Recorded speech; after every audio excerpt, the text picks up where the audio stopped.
Welcome back to the Hitting the Turnbuckle podcast. Another special interview today, and boy, am I happy to be speaking to this man.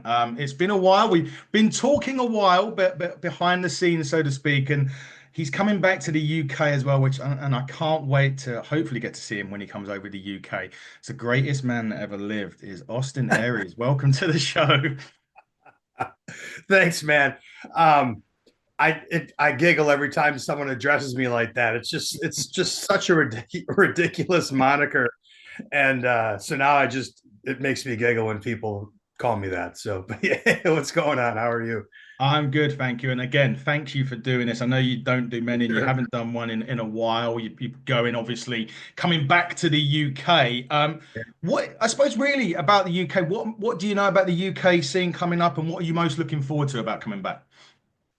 Oh man, it's been a long time since I've been over there, and every time I've wrestled there, what I always sense is just the overall appreciation of the fans because historically they weren't treated to a lot of big name mainstream talent. Now that's changed a lot in the last 5 to 10 years as they've kind of created their own scene. And there's been a lot more crossover.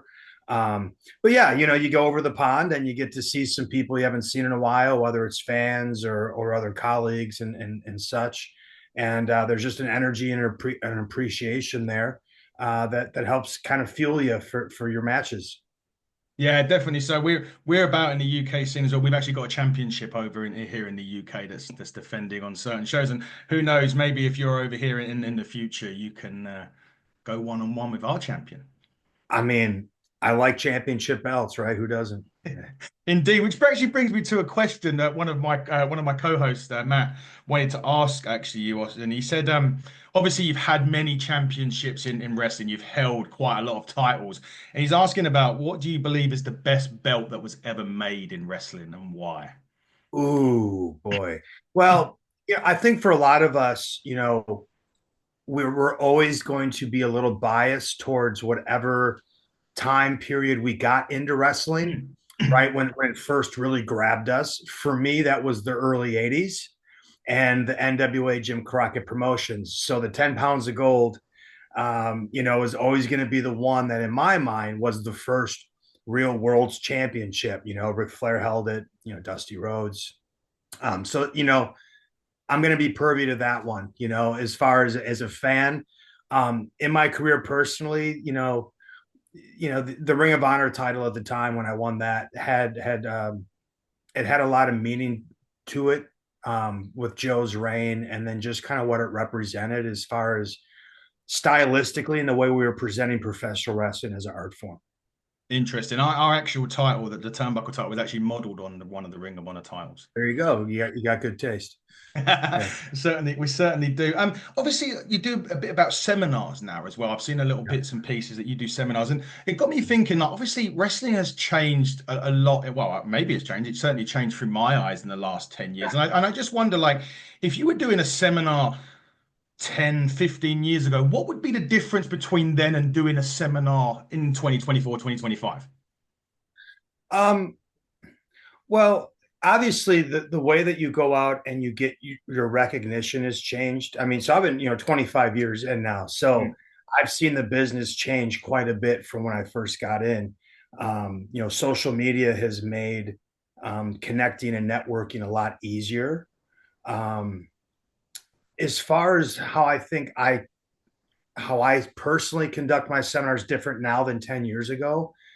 Um, I'm really trying to instill on the men and the women, especially the ones that are new in their career, um, is to think of this as a business.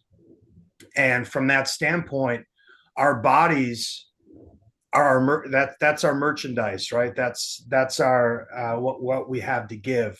That's our inventory, so to speak. And you have a finite supply of that. So to make sure that you're getting the most return on your investment for every time you give your body up, every time you ask your opponent to give his body up, make sure that you're getting a return on your investment. I use the analogy if I run a restaurant and I have $100 salad that I'm selling for $10, I'm going to go out of business pretty quick. Yeah. So the art of pro wrestling is to make a $10 salad and sell it for $100. And what I've seen now is, the style now that's kind of predominant is going back to that Super Juniors Ring of Honor style that we brought 20 years ago. But it continues to be more and more and more and more about the motion and less and less and less and less about the emotion. Mm. So we're not getting a great return on our investment for the risks we're taking, for the bumps, the bruises, the breaks, right? And so I really try to instill that, because I think coming from me, a guy that was known for all the stuff he did, is it maybe hits different than if it was some old timer, saying, just work the headlock, kid.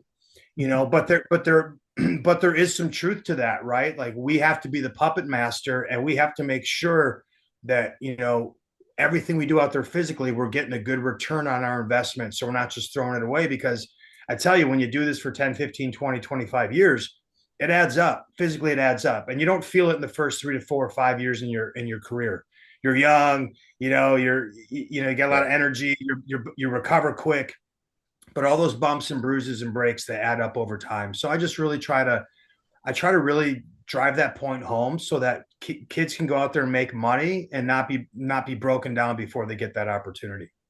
Yeah, that is interesting because I think that's one thing missing over here in the British scene, and maybe you may agree or disagree with me when you come over. I don't know, but what I've seen in the last sort of 2 to 3 years that I've been sort of involved a bit or going to see a lot of shows is I think that there's not enough in that sort of the storytelling mantra of it. It's more about the hard hitting near fall after near fall, finisher. And I think there needs to be a bit more, like you say, about let's bring that emotion. I don't see enough of that. I see a lot more heavy hitting stuff. And where you say perhaps that's going to shorten their career, where if they actually work the match a bit more with the story involvement, they're going to have to be a bit more longevity about it. Yeah, well, and it's just also indicative of like where entertainment's gone culturally, right? Mm. We don't, I think of some of the movies in the last, 5, 10 years, but it's all about the action scene and the car chase or the fight scene, and the plot line is kind of secondary. People now, when they consume content, they want it in quick little bites. They don't want to sit for a long, drawn out, in-depth thing. It's just not how we've been trained and programmed to consume content, and wrestling's falling into that trap.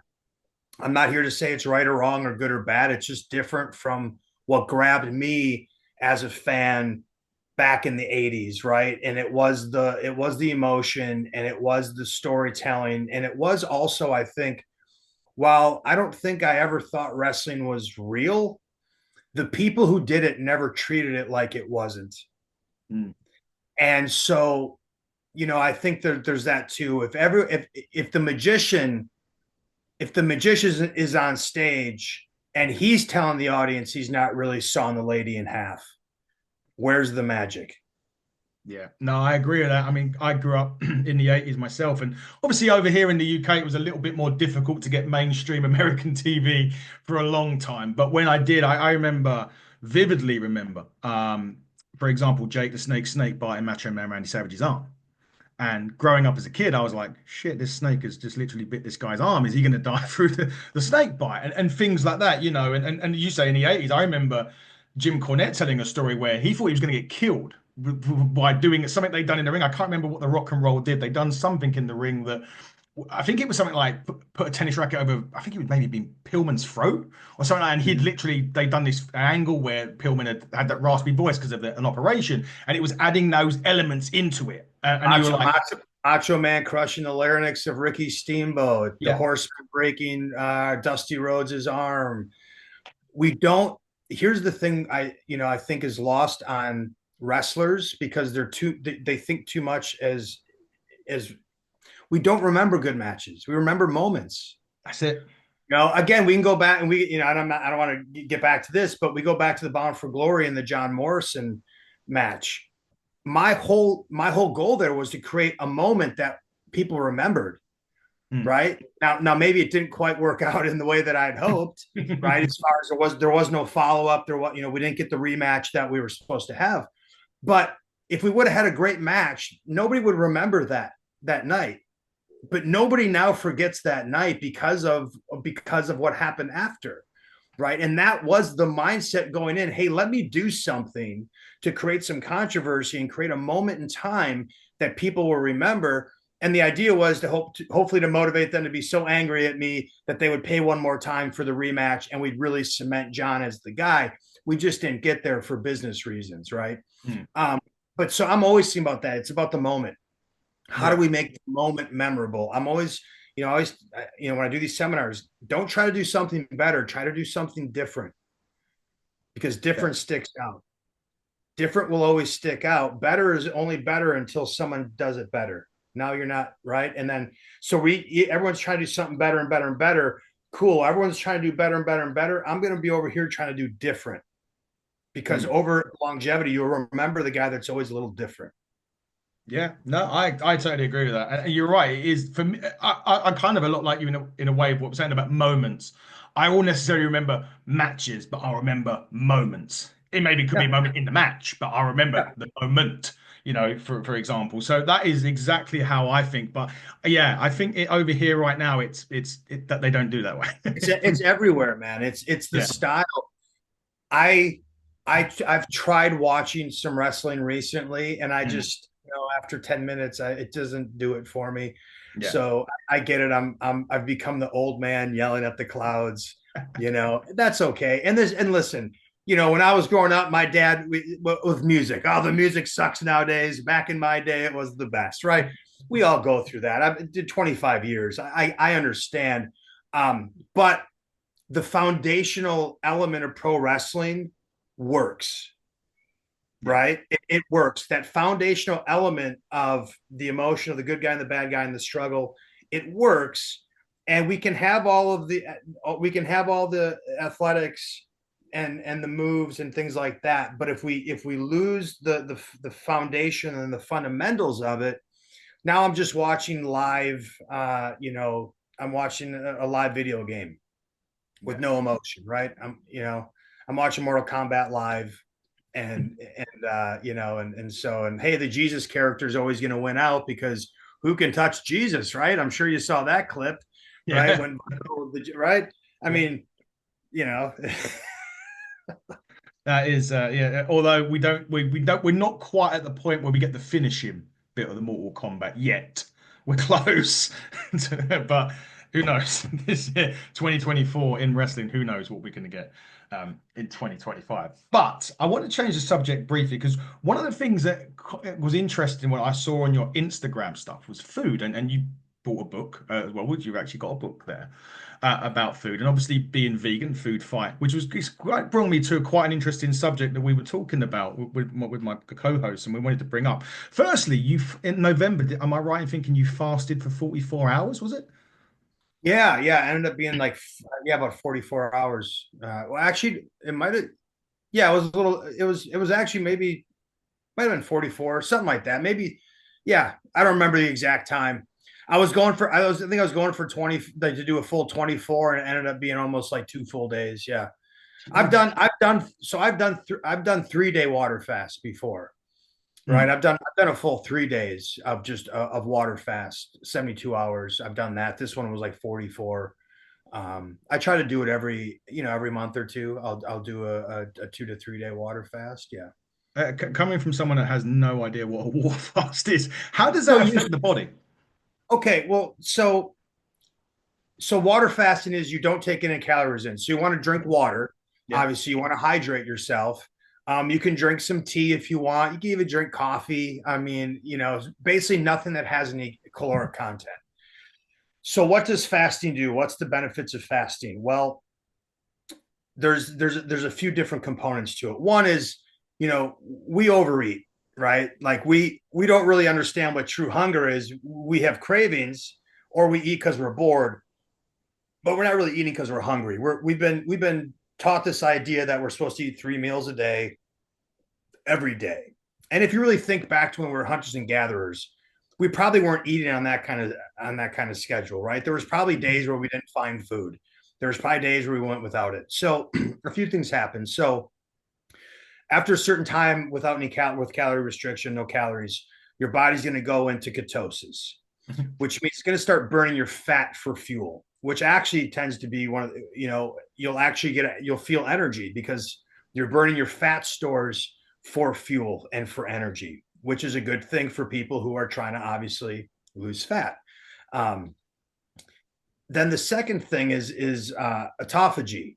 And so that happens after about 2 days. So autophagy is when the body starts to actually cannibalize old and damaged cells. So at the cellular level, any old or damaged cells, the body eats them up and creates new cells. So they've done studies to show that by doing these 3-day water fasts on a semi-regular basis, greatly reduces your chances of cancer because all these older damaged cells that could become cancerous are eaten up and replaced by new fresh cells. So it's a way for longevity, to stay younger longer, to reduce any type, to fight and combat illness, things of that sort. So those are just a few of the benefits, and it also just gives your body a chance. We use a lot of energy for digestion. Mm. So for that 2 or 3 days that you're not eating, all that energy that you'd be using to digest food is now being used to repair, repair whatever your body needs to be repaired, right? So you're shifting the energy from digestion to other facets of the body, right?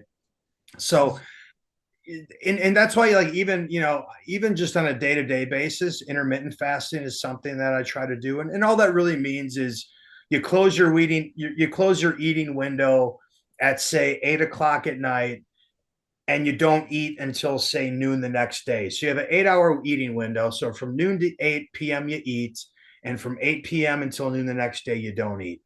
It's not that drastic if you think about it. For most people, all you're really doing is cutting out the late night snacking and the breakfast first thing in the morning, right? So you have your first meal at noon. So maybe you get up and you have some green tea, or you have a cup of black coffee in the morning, or sometimes I'll even do like spring water with just a little bit of apple cider vinegar, some cayenne pepper, a little bit of sea salt, right? A little bit of hydration in the morning, and then you break your fast at noon. So from noon to 8 is your eating window. Some people even do it shorter eating window. They'll do a 4 to 8, 2 to 6. They'll do a 4-hour eating window, so they eat all their calories in that window, and then outside that window, you just don't eat. Interesting. Is there an element to how much water that you drink during the fasting? You want to stay hydrated, I try to drink a decent amount of water when I'm also eating. I like to get what I call living water, right? Which is like watermelon, cucumbers, like a lot of our water intake should come from the fruits that we eat, to be honest. It shouldn't be coming from a plastic bottle. There's that brings a whole nother bunch of elements of issues, right? When you're drinking bottled plastic water or even tap water in this country, it's got fluoride in it. It's got a lot of things in there that you really don't need in your system. So where you source your water from is important. But yeah, what you'll find is that, when you get hungry, one way to curb the hunger is, yeah, well, drink some green tea, or drink a glass of water, and it helps. So I don't have a set rule, but I think it's just important that, yeah, during those few days you want to keep yourself hydrated. Interesting. And obviously, as a wrestler, obviously you've got great physique. You always have done throughout your career. That's one thing that you've definitely done. The interesting is like, how many calories would you say that you would eat? Obviously, I know you're still a wrestler, but maybe not as much as you were, 10 to 15 years ago. So what was the sort of calorie intake that you would have? It just depends on your goals, right? There's something called BMRs, your base metabolic rate. You put it in a formula based on your height, your weight, your age, your activity level. It gives you a general idea of how many calories you burn a day just living. Yeah. Okay. Based off that BMR number, then you're going to calculate if you're trying to gain weight, then you're going to want to eat, about 20% above that number. If you're trying to lose weight, you want to eat about 20% below that number. So, at times where I'm trying to, put size on, I'll be in the, 3 to 4,000 calorie range. Mhm. You know, I'll be honest, I don't really count calories a whole lot. I think there was a period in my time, like especially early in my career, man, I kept food diaries. Before we had all Yeah. these apps where you could just do it for you, I still have notebooks where I would write and weigh out every meal and add it up. But for me, that was the education phase of my life. That was where I started to learn, like, oh, a banana has about 100 calories. It's about, 20 to 25 carbohydrates, and each carbohydrate's 4 calories. So your average banana is about 100 calories, about 20, 25 grams of carbohydrates, right? You start learning what things are when you just kind of start teaching yourself, so that now I have a pretty good idea of what I'm eating, what I'm not eating. I think the other thing is we get really focused on the macronutrients, right? The fats, Yeah. the proteins, the carbohydrates. We don't think about the micros, right? The micronutrients. Like, are you getting enough vitamins and minerals in your food? What I see is we live in a society where we're getting calorie dense, nutrient deficient food. So we're getting lots and lots of calories without a lot of nutrients and vitamins and minerals with it. And so while we eat, we eat, we eat, we're still hungry. Well, because your body didn't get the vitamins, it didn't get the nutrients it needed. Yeah, it got the filler, it got the fats, but it didn't get the nutrients. So it's like, well, your body's still hungry for those nutrients. Now I'm still hungry, and I keep eating the same food, so I'm still not getting the nutrients because I don't eat a variety of food. A lot of people kind of have their 6 things they like to eat. Yeah. That's what they stick with. And I think the key, like especially with like a vegan diet, where to eat your protein, well, it comes from a bunch of different sources. I don't get it from one slab of decaying meat for 30 grams of protein. I'll get 9 or 10 grams from these hemp seeds. I'll get maybe 6 grams from this slice of sourdough bread. I'll get another 10 grams over here from some nuts, or I'll get so it's like I but I eat a lot of different food. But it's a what I've come to learn is there's so many different philosophies, and I don't know what the truth is, man. I don't know. I say this, people say, "Oh, you're a conspiracy theorist." I'm like, well, yeah, sure. I'm smart enough to know that I'm not smart enough to know the truth, but I'm Right. not a coincidence theorist. I'm not going to go through life thinking everything is a big coincidence. So I'll entertain any conspiracy. I'll entertain it. I'm not going to say, oh, that's true or that's not true. But for me to go, there's no way that could be true. How do I know? How do I know? We don't know, right? Because everything we learned, if you think about it, everything we learned and the things that we hold the tightest onto as the truth, it was something that we were taught when we were like 8 years old. And it just came from a book. And then we got tested how well we memorized the book. But what if the book was lying to us?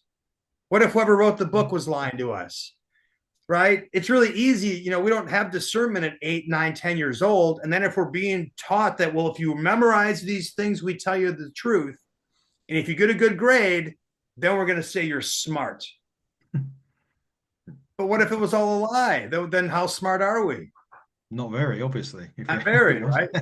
Exactly. We're well programmed, but we might not be that intelligent.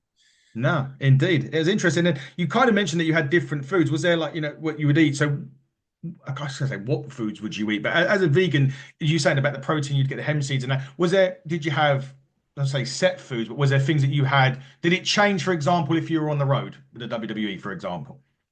So I've always learned. I always carry a little like cooler bag with me. I Yep. always have food, right? Mhm. Because here's my thing: whether you're eating a vegan diet or a non-vegan diet, when you get done with a show and it's 11:30 at night, what are your options to eat? You're either eating at a convenience store, a gas station, or Wendy's. Those are good choices. And then you're paying. Here's the other thing I refuse to do. I'm not going to pay a premium price for low grade food, Yeah. right? When you want to eat conveniently, that's what you do. People say it's expensive to eat healthy. No, it's really not. It's expensive to eat conveniently, Mm. right? And so you pay for that convenience. If you want to just heat it up in the microwave in 90 seconds and eat it, well, that's going to cost you more money. You want to go through a drive-through and have them just put it in a bag and hand it to you. You're paying someone else to source the food, to cook the food, prepare it, right? Like, you pay for that. So I don't like paying a premium price for low quality food. I like to cook. I like to make my own food. I always have packets of, if I'm on the road, I'll always have some fruit in my bag, bananas or oranges, something like that. I'll always have some nuts or some seeds in my bag.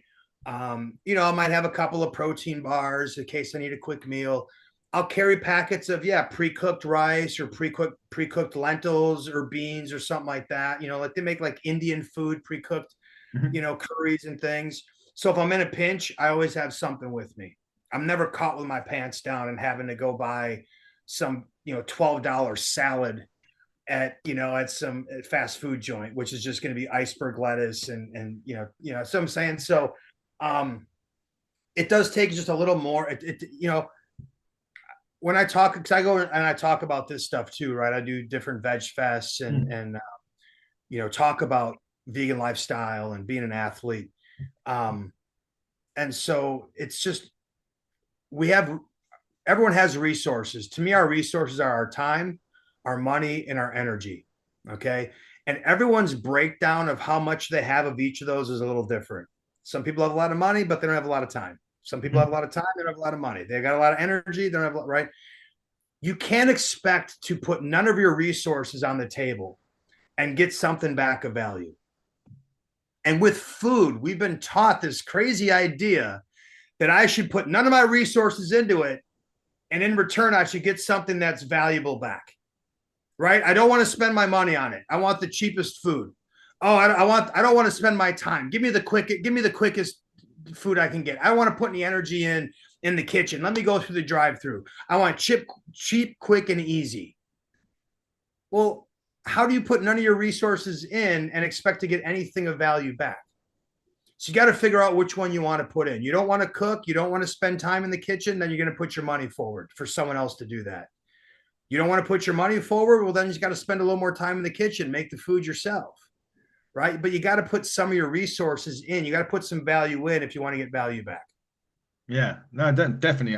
Totally agree with that, by the way. But another question that they had was did they cater for it quite? Was there enough? Like, 'cause obviously we know that obviously there's catering backstage and stuff like that. Did they cater enough for vegetarians, or could they have done more to cater for the vegetarian lifestyle? Everywhere I've gone, they always have a lot of food, but here's my thing. I get that I'm part of the 10% of the population or whatever it is, or 4% of the Yeah, population. Like um, I don't expect the world to cater to me. This yeah. is my choice. I know I understand the world I live in, right? I'm always the anomaly. I get why people don't understand me.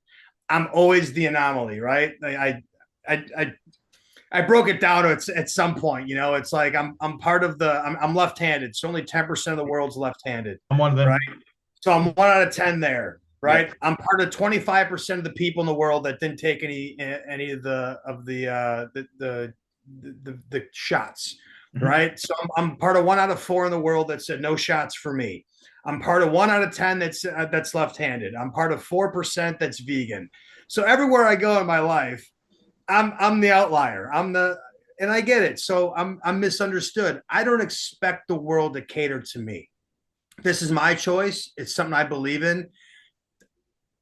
First thing I would do when I get into a town is I find the vegan spot or I find a Whole Foods or a health food store and I go and I stock up for my weekend or my day. And so whether or not catering had something for me or didn't have something for me, it didn't bother me. I brought my own food. I would always was prepared. I didn't expect them to cater to me because I have a different philosophy on how to eat, right? And so this never bothered me. I've done that in family functions. If I go to Thanksgiving, I bring my own food. I go to I just that's just how I roll. It's also an opportunity for me because food's kind of one of my love languages.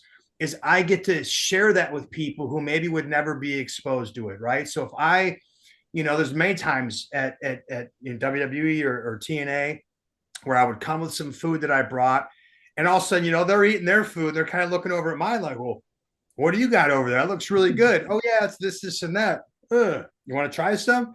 Sure. Like, oh, that's really good, right? I remember after a Ring of Honor show I had in Philadelphia, had a bunch of people back, and I made them some chicken nuggets. And these are great. I said, yeah, they're vegetarian. There's no chicken in them. Yeah, I remember. It was like they couldn't believe it. So it's a cool opportunity because I'm not a preachy vegan. I'm not here to tell you how to live your life. Now, I won't let you peddle bullshit to me as to why you can't do it, Yeah. right? That I won't stand for. And I've had many arguments with people, and I just tell them, listen, just say I don't give a fuck. Excuse my language, No, that's fine. No, no, no. right? But if you just say, hey, I don't care, I have the discussion's over. I'm not here to tell you that you have to care. I'm not here to tell you how to live your life. But I will not sit here and let you give me all the bullshit reasons that I've sorted through in my book, which is why I wrote the book, was to go through all, well, you need meat for protein, right? All these, it's expensive to eat healthy, plants have feelings too, all these ridiculous things that doesn't work for me. But I'm not here to preach to tell you how you should live your life. That's not my MO. But I do like the opportunity to expose people to these foods, to dispel, like, hey, the stuff tastes good, it's good for you.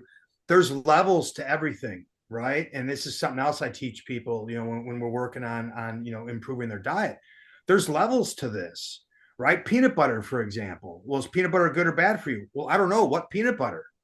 Because the peanut butter I buy is organic peanuts and salt, and that's the only two ingredients. Most peanut butter you buy is going to be non-organic GMO peanuts. It's going to have sugar in it, maybe one or two different kinds of sugar. It's going to have hydrogenated cottonseed oil, right? It's going to have all this other junk. There's levels to this, but you have to educate yourself. And the only way you do that is when you buy something, you have to turn it over. Don't forget about the front of the packaging, because that's all propaganda and salesmanship. You got to turn it over and read the ingredients list. And that is supposed to tell you what's in there. Now you know what you're actually buying. And most people don't do this. I can't put something in my shopping cart until I turn it over and read the ingredients list, because this tells me what it is, And so this is an important thing. And so I had a lot of people, I took a lot of heat for my stance on the type of medical procedures I was or wasn't okay with, the type of things I would inject in my body. And I'd explain to people that you don't even know what's in these things because you don't even read the ingredients lists on the food you eat, much less the things that you're now injecting in your body. So don't come and tell me that I have to blindly take something without knowing what's in it, because that's not how I live my life. I try to make educated decisions, but I have to be the one to educate myself, because the system around us does not want people educated. They don't want educated people, because those are hard people to take advantage of. If you're educated, it's really hard to take advantage of you. And in a system that profits off of sick, stupid, unhappy people, don't expect them to educate you to keep you healthy or to make you happy, because that's not where the money is in this, unfortunately, in this system that we live in. No, well, definitely not. That is for sure. One last question on the food part, because my colleague spoke to AJ Styles, funny enough, and he said that he would eat straight after a match because he's done his cardio. The match sees his cardio, running around the ring doing that. You burn off cardio. Is that something that you would do, or would you? Or do you? I know you said you have specific times that you would eat, and would it be straight after a match, or would it be later down the line? I think it would vary for me. I mean, usually I would eat after a match, because usually leading up to the match, I don't eat a lot. Mm. Right. So, like, when I got these shows coming up, like the day of the show, I don't like to eat real heavy. Part of it's because I'm trying to suck my belly in, and have abs. And if you eat a big, 6-inch sandwich or something, now your belly's hanging out. But yeah, so right after the match, it's funny. So here's an example of this. People ask about the banana thing in the WWE. Mm. Where'd that come from? Well, legitimately, after a match, as I walked back to the curtain, they had some snacks. And I, usually if I eat something after a match, it'll be some fruit, bananas, some oranges, something like that, replenish my carbohydrates, And so I literally grabbed a banana and a water right after my match. And then they wanted me to film a post-match interview segment. And so I like random, I like different, I like things that create intrigue, right? So I just kept the banana with me for the promo, just no reason, just to do it. And so I'm sitting there to do the promo, and so the writers were looking at me like, are you going to keep that banana with you for the promo? I was like, well, yeah, why not? It's right after a match. I legitimately grabbed this to eat, and I just happen to have it in my hand. And they're like looking at me like it's hard for them to wrap their head around this, because it wasn't written in the script. And well, are you going to say something about the banana? I was like, well, I wasn't planning on it. But then why do you have it? I was like, because I legitimately grabbed the banana after a match to eat, and you're having me cut a promo right after my match, and I have a banana in my hand. Okay, well, just try and see what happens. So I did the promo, and I said, now, if you excuse me, Dasha, I'm going to go replenish my potassium. And I walked off. And so they're like, okay, we'll do one more without the banana. Okay, yeah, no problem. No, I know how this works. So which take are they going to use, right? They're going to use the one without the banana because they can't figure out the banana part. So I did the one without the banana, and I ended that one with, now, if you excuse me, Dasha, I've got a bushel of bananas over there. I'm going to replenish my potassium. So the writer's like, well, wait a second. If you're going to say something about bananas, you might as well have the banana. Okay, good point. Right. So here's this whole thing. And like, so they're watching the different takes back, and the production guys are kind of giggling because I'm waving this banana around and this. And I said, guys, I said, that was the point. The point is sometimes there doesn't need to be a point. Sometimes that is the point. I think one thing that's lost in wrestling is intrigue, Mm. because we answer every question at the end of the hour or at the pay-per-view at the end of the month. Everything that's written has a purpose and a reason behind it, and there's nothing random. And so all of a sudden, when I started doing commentary for 205 Live, I just put the banana in my pocket square. So instead of a handkerchief, I had the banana there. And nobody really noticed until I was out there doing commentary. Why has he got a banana in his pocket? What's up with the banana? Yes, exactly. Well, but why? Yeah, exactly. If you have people asking questions and you've created intrigue, you're winning, Yeah. right? You're Yeah. winning. The minute I tell you why the banana, now you don't care anymore. Oh, good. I got my answer. The whole reason was there didn't need to be a reason. And the more you want to know why, the more I'm winning because I have intrigue. I've now piqued your curiosity. You're now interested to know. That's, for me, part of the psychology of that was like, the reason was that there doesn't need to be a reason. And so, but yeah, to answer your question, yeah, usually after a match, I'll grab a banana, I'll grab some oranges, something like that, just get some fluids back in me, and get some and kind of replenish the carbohydrates. I don't usually eat a big meal. I'll usually do that maybe an hour or two after, just because gotta let the adrenaline calm Yeah. down. I'm not really hungry after a match, but I do want to get some calories in me, replenish some of the vitamins and minerals and fluids that were lost.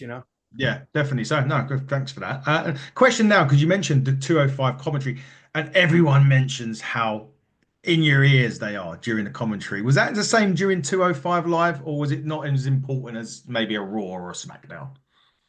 I don't think it was about importance. I think it was my role, right? Yeah. I didn't have to do any heavy lifting. I got a really easy gig, right? My job was just to get myself over on commentary until I transitioned to the program with Neville. So I wasn't being asked to do any bumpers or any of these things that the other guys had to do. So for me, I didn't get a lot of traffic directed to me in my ear Yeah. as much as the other guys would, right? Honestly, more than anything else, I would just hear Vince laughing half the time at some of the stuff I said. It's like, okay, I'm doing a good job, because at the end of the day, I knew it when I went into that spot. That first night on 205 Live was probably the most pivotal and important night of my career there, which is weird for some people to hear, but it wasn't a match. It was really that night in commentary. Um, you know, Vince didn't know who I was. He may have heard of me, but he'd never watched me wrestle, and I certainly don't fit the archetype of what he looks for in a superstar, age wise or height wise, right? Mm. But I knew if I could entertain him on commentary, that he would see something in me, because I knew it worked for other guys before me, guys that he didn't look at, like a CM Punk or a Kevin Owens, that maybe didn't fit his type. When he heard them talk and that they were good on the mic, he said, okay, I can do something with these guys. So that first night on 205 Live, I knew was a very important moment for me. And so I just really honestly catered my commentary towards Vince. And when you understand who Vince is and his sense of humor, and so I remember the first match was a tag match with the Bollywood Boys.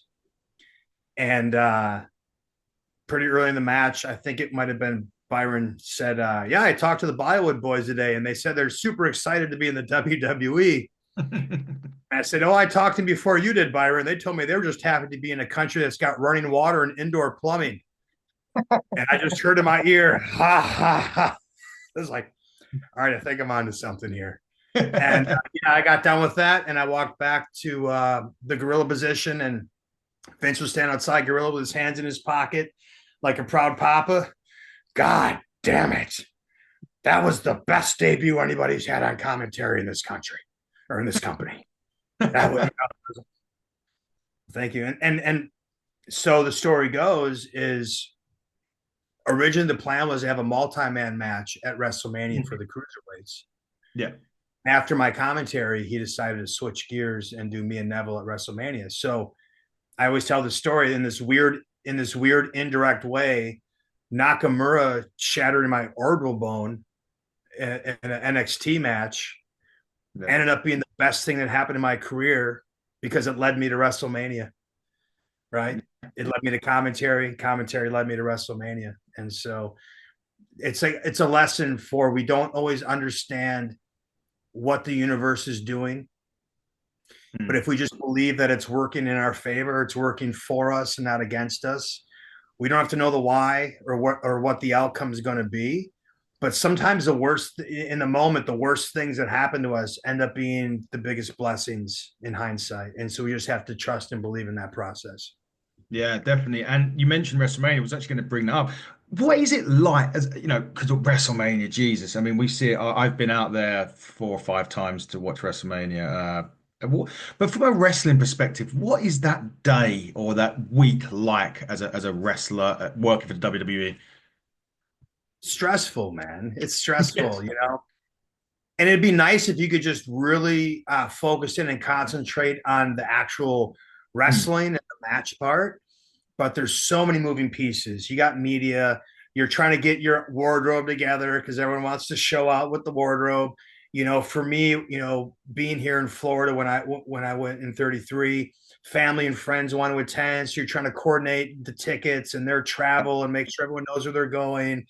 You know, it's a lot, and you know, so when you really understand that, it's quite amazing the production that they're able to pull together and all the people behind the scenes that you don't see, you know, that are working just as hard, the travel people putting all the travel together, you know, the transportation, the media guys, the PR people, you know, setting the venue up. I mean, the venue setup alone is mind-boggling. There's just so much to it that when you actually walk out of the curtain and you just get to like, okay, good. It's like almost like this, you know, sigh of relief of like, okay, now I can just go do the part I really, really enjoy, which is just the performing, the wrestling part. And it's kind of like, good, we made it, you know? Um, so yeah, it was quite the ordeal. And but obviously it's, you know, it's the thing that everyone's working towards and you know, grateful that I got the experience and the opportunity. I enjoyed that as well with Neville. With W, well, it was obviously the pre-show, wasn't it? If I remember rightly, 33. But it was incredible. I liked it. I'll go Kickoff kickoff. show. Sorry, not pre-show. I got, I was corrected on that many times. It's not a pre-show. It's the kick. Oh, okay. I'm sorry. Semantics matter. Sorry. Kickoff show. Sorry, I Kickoff do show. remember it. Yeah, it was. Hey, It, I'll say this, man, because I've been to some other, you know, I've been to WrestleManias before that. And I think, you know, I was proud to see how many people were in the stadium, in their seats, ready to watch because they didn't want to miss it. yeah. It was a No, it's pretty, true. and so, you know, that was like, hey, if you're not ready, you're going to miss one of the best matches of the night because we're going on first. You Yeah, know, we're, exactly that. No, but people, and I think people that with an understanding of wrestling will actually know when you heard the name Neville, when you heard the name Austin Aries, you knew what you were going. Like, you knew it was going to be great, and you people then they wanted to get. Like, I wanted to watch the kickoff show because I knew that was happening, and you guys were both two wrestlers that I enjoyed watching for so many years. So knowing you two were together, I was like, this is must watch for me. I need to watch that kickoff show because of that reason.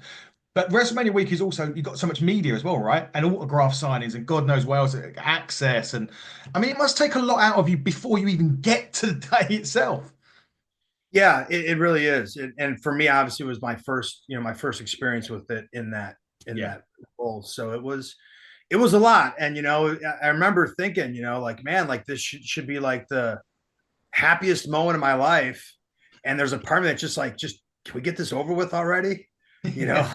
like can we just get this over with? And so, I think that's one thing. I spent 18 years of my career outside of that system, and getting in that system, it's a whole different beast, and you learn um you know what it entails to do that. And the guys that have longevity, again, like like the Rollins and the Owens or the Cenas and the Romans, um the level of commitment it takes to do that schedule for that time period. I don't think that should be lost on anybody, because it's not easy.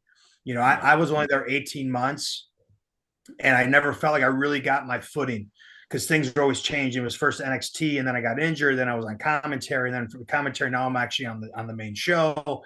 And I never quite settled into a routine, or to really feel like I got like, okay, got my traction of here's how it is, because it happens fast, man. The schedule's fast. And then for me, a lot of my career, I would go do a weekend of shows or tapings, and then have the rest of the week to hit the gym hard and eat right. And maybe those 2 days that I was doing TV were my days off, where I didn't worry about, maybe I got a pump or something before the show, but I wasn't really hitting the gym hard.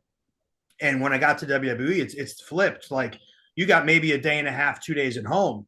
So you have to learn how to train on the road and eat right on the road and recover on the road. And it was exact like opposite of what I'd spent my whole career doing, where would have 3 or 4 days of super intense wrestling and this, and then I'd have maybe a week or two where I'd get to go, okay, let me get back in the gym, let me, recover, let me eat right. And so that was a big adjustment. And I'll be honest, like I didn't really adjust that well, as I would have liked to, as far as my training schedule and recovery schedule. It was intense, and it comes fast. Yeah, I And can then the imagine. expectation and the pressure is there, like, because everyone wants their spot, Yeah. and there's so many different masters you're trying to serve, and there's a certain structure of how this is, and they have their way that they want you to do it, even if you've done it a different way your whole career. Like, you do it this way now. And it was, it's a lot, man. It's a lot. I can imagine it's a lot to take it. And time probably goes like that as well, right? Literally. It's moving so fast that the feeling I got, especially like from writers, was, and I think why maybe I drove some of them nuts, was I'm an attention to detail guy, and I'm a guy who will comb over something 100 times to just make sure, like, we can't tweak it or do it a little differently or a little better. Hmm. And the sense I got there was like, hey, man, we don't care, because we have to do this again tomorrow. Yeah. We don't have time to make sure everything we do is absolutely perfect. We just got to get it out. We're in the business of content, content, content, merchandise, merchandise, merchandise. And the quality, whether it's a B plus or A minus or A, we don't care. We just need to spit this out. And we don't have time. If everyone was like you, like if everyone was an Austin Aries and spent all this time, we'd never be able to get through this. Yeah. So it was, and it wasn't to be a pain in the ass or be difficult. It was just, this is what's worked for me. It's like, I want to make sure, if I'm going to go out there and do this promo or do this match, like, I want to make sure this is the best we can do. And that system there, it's like, because it is moving so fast, they have to balance the quality with the speed of just getting it out. Hmm. It's like McDonald's, man. It's like, we can't make sure every burger is absolutely exquisite and perfect, because we're selling a billion of these things. So Yeah. we need it to a certain level so that we can spit a billion out. Get it. Get it. No one goes to McDonald's for a gourmet hamburger. Definitely not. Definitely not. Last two questions on sort of WWE style before we start going back to the last bit about you coming back to the UK and independence. This is an interesting one because it always gets a different answer depending on who you ask. And it was what A, either growing up, or B, when you were there, what was your favorite entrance music from a wrestler? Not necessarily yours. Oh, I mean, again, I'll show where I, give me Iron Man for the Road Warriors Yeah. all day. I mean, when Man, when you heard that, you knew someone was just about to get beat up. Especially if it was like an enhancement match, right? It was just Yeah. like, and you heard that, you're like, oh, these guys Yeah. are about to get destroyed. And so that's one that, I mean, that's one of the first original ones that sticks Yeah. out. I mean, I'm gonna go again. I'm dating myself of the wrestling I grew up with. Um, Tom Sawyer, Yeah. was Kerry Von Erich, right? I Yeah. think out to that, right? That was the golden age when they first started using music for entrances. Um, yeah. But I'll always be Iron Man, man. That was just always like, oh man, someone's about to get destroyed. A really underrated one that maybe people won't, because it's not necessarily like it wasn't the music as such. It was, you kind of knew what was coming. Do you remember Earthquakes? I don't know. It was just like, Okay, like yeah, yeah, that was it. That was it. But it was like right, yeah, you heard it, and you were like, hold on a minute, what? And then yeah, this big guy, fought. I remember listening to that, yeah, and even to this day, we were talking to the guy that does the music for AEW, and he was like, sometimes it's that one beat, that one hit of a song, like Austin's sure. Glass Smash, right? Bang. Yeah, that's it. Yeah, or if you smell, I mean, Yeah. that's really what it is. Um, Again, I didn't really grow up watching a lot of WWE. Like Yeah. I did, but it wasn't my flavor, Yeah. right? So, um, for me, when they were able to use music from the radio, Yeah. but I think that's why Iron Man works so well because it Yeah. has that. It's just like yeah, Yeah. and it's like, uh-oh, it's like Yeah. somebody's in trouble. I think I remember Vince Russo using that in WCW. Wouldn't surprise me. I'm sure that he did. Anyway, that's for another chat, another day. The last one for this was, and this is one. It's obviously, look, it's Royal Rumble season, right? We've been into the Okay. Royal Rumble, and there's obviously surprise entrances happen all the time. Right. So and I know you don't watch a lot of wrestling, 'cause we spoke just about before we started, but if Austin Aries had to select a surprise entrant in this year's Royal Rumble, who would you choose and why? Austin Aries, because it'd be a nice payday.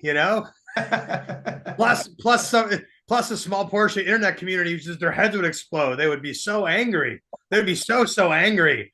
They would be so very angry if that happened, right? Then most people would be like, "Who's this guy? Who's this midget coming to the ring? Hey, they got midgets in this Royal Rumble this year. Who is this?" Right? Yeah. Uh, so taking that answer off, geez, who could I think of? Um, I mean, most of my answers are just probably like ridiculous answers, right? Like Right. just for like the entertainment value or something. Um, yeah, I mean, there's who would it be? Who would be the one? Who would be the one? Right? Iron Sheik. There you go. Could we do the Iron Sheik again? That would be pretty crazy. Well, it would be quite incredible. Is he not passed away? You know what I'm saying? Like it'd be amazing. Yeah. Um, I mean, there's so many good ones that I mean, even like Flair coming out, like you thought I retired, like hey, Well, I mean, it could go full whack and put Vince McMahon out there, right? I mean that would be pretty amazing, right? But like plausible ones, like I mean, like I would love to see Triple H. Oh, It's yeah. plausible, and like I know that maybe he can't. I don't know what his condition is to do in ring stuff, but I'm sure he could do a spot in the Royal Rumble. And I think that reaction would be pretty bananas. And that's certainly plausible, Yeah. especially if it was like Shawn Michaels, and then like right after him out came, like what if they did like four in a row and it was like all DX? Yeah. Like That'd that be would be great. cool, right? Yeah. Because it'd be like it would just like we keep building. And you're like, oh my god, it's X Pac, like oh shit, it's Road Dog, and it's like oh my god, it's Shawn Michaels, and then the last oh my Triple H, and then like they're all four of them are in there. That'd be kind of cool. That would be. But to be fair, Um, I'd pop if you come out. So that I would mean, be. from a business standpoint, like that'd be my favorite. That'd be my favorite. You Yeah. know, like I got like and I have like the 205 live title on. It was like, oh, that's still around. Like, what happened? It's like, yeah, I beat Enzo for it on some indie show up in Boston that nobody saw. Like uh, that would be pretty crazy. I mean, man, we could talk an hour about like how cool, like there'd be a lot of cool ones. Like, hey man, wouldn't it be cool to see Goldust back? Even though we know we Oh, just signed with AEW, but if like, yeah. what if Cody came out as Stardust. Stardust, and then Goldust came out? Like, I don't know, like just there's that's kind of the cool thing. Like with the landscape, there'd be so many. What if a Scott Demore came out? Oh, Think jeez. everyone would know? Like that'd be kind of crazy. Yeah, definitely so. I still would choose you anyway, but that's What's me. that? I would choose you out of all of those. Yeah, no, me too. That's the Yeah. final answer. Austin Fine. Aries. Final answer, Austin. Ends up be great. As we start to wrap up, Austin, look, you're coming over 2025. We're looking very much forward to it. What have the British fans that haven't seen you before got to look forward to when you come over here? Oh, I don't know. Probably not a whole lot, to be honest. No. Is one thing I do kind of like. It's like, hey man, like I'm not the same Austin Aries from 2012 or even 2018, as a wrestler, but also just as Daniel, like the person, right? Yeah. Like I took a year and a half, and I completely outside the wrestling bubble, and just really went and did some work on myself, because I'd spent my whole adult life in the pro wrestling bubble, really owning this character of Austin Aries, and believing it. Um, and so it was an important journey for me, uh, to get outside that bubble for a while, to really figure some things out on a personal level. And so coming back into wrestling, I don't view it the same. I don't view myself as the same, but I still love to perform, and I still think I can do it at a high level. And so one thing I really think that I bring to the table now is a level of authenticity when I step in the ring that maybe we're not seeing in the current product. Yeah. Believability, right? Yeah. Um, and someone who really takes his craft seriously. And I know we know wrestling's not real, uh, but I think that we can still treat it, because to me it's supposed to be rooted in the suspension of disbelief, to make you believe that it's real, or to not know where the line of fact and fiction is. And so I still hold on to that, and I try to bring that to my matches, where they go, well, we know this stuff is fake, but man, that match right there, I don't know about that. That really felt real. And so I just try to bring that intensity and that authenticity and that realism to the art of pro wrestling. Yeah. And what did you learn about yourself during that time away? Um, man, I learned a lot. I learned a lot just about philosophy of life, Yeah. and to not take things here so seriously. Um, you know, that could be a whole separate podcast on my journeys into plant medicines and DMT and ayahuasca, and experiencing what I call God to me, which is it's a vibration, it's energy, it's love, it's unconditional love and peace, and really an ego death, right? And so, um, it's weird. Pro wrestling is probably one of the most ego driven businesses in the world, right? Because it's not based on any true merits. It's all about whose ego is bigger than whose ego, and it's a popularity contest, and we hold it. And to be successful, I think we have to really hug it tight and believe it, and really, and stepping away from that, I kind of look back, and it kind of makes me giggle a little bit, when I watch it. It's kind of funny. It's a cool form of entertainment, but at the end of the day, that's what it is. It's entertainment, and it's another distraction. And so sometimes it's good to force yourself to not be distracted, and to really face whatever it is you're trying not to deal with. And so for me, it's just about not taking any of this too seriously, the accolades or the criticism, and Yeah. so, Yeah. um, people are going to believe what they want to believe. They're going to go through their life based on their own lens and their own experiences, and that's not a reflection of you. when people we talked a little bit about this before we started the podcast, but the negativity that can be found not just in pro wrestling but in any genre, in any niche field. um Something I've learned is that when people attack you with negativity, it's a reflection of what's going on with them internally. It's not necessarily a reflection of you. And you know people who are doing better than you, people who are happy in their life, don't spend their time trying to tear other people down. Yeah. And so it's a good reminder that when people come with negativity, this says more about what they're dealing with internally than it does about who you are as a person. And so with that, instead of matching that negativity with more negativity, try to find compassion for that person and what they're going through. And so something I've taken from Ram Dass, who's a kind of, if you're familiar with Ram Dass, but he's one of these new age spiritual gurus. His birth name was Richard Halpert. He was a professor, I think, at Stanford or Harvard or one of these prestigious universities. And then he went on a psychedelic journey and went to India and studied under Maharaji, his guru. But he just said, we're all just trying to help walk each other home. It's something to remember. We're all going to the same place. We're all going to take a little different path to get there.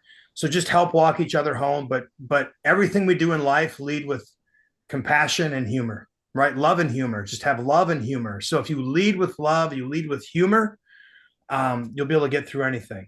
And so I think those are things I learned on my journey, and to let go of some of those things that maybe were holding me back or holding me hostage from being free. Everyone says, I want to be at peace. I want to be happy. I want to be peace. But Ram Dass says you want to be free. And sometimes you have to decide, do you want to be right, or do you want to be free? Right. And so even righteous anger still holds you hostage, so you have to let go of the anger and just be free. And there you go. Heard it from the man himself. And now, before we wrap up, where are we going to find Austin Aries? And are you accepting bookings? And if you are, where can they get in touch with you?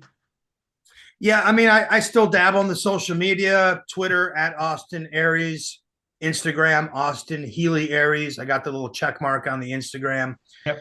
I just set up a whole separate email just specifically for bookings because my other one was getting so inundated with spam.